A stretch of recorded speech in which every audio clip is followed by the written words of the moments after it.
Hey, Dad. What? Do we have any more hurricanes? No, son, I think that's it. Alright, bet.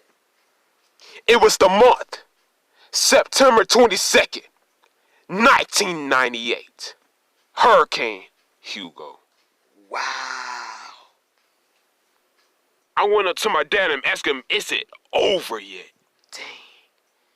Then I went up to my mom and asked him, where's the hurricane at? Jeez. Then it was 12 o'clock. Made landfall, South Carolina. Boom!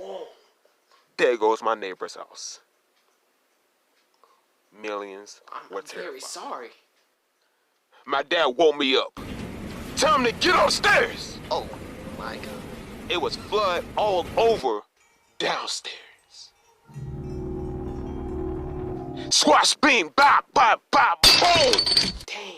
A big, ugly tree hit our house. What kind of tree was it? Angel oak. Dang. The state tree.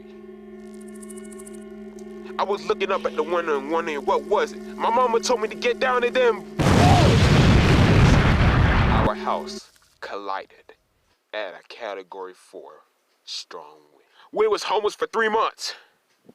Now my house is gone. All because of a stupid hurricane! Hey, it's okay. It's okay.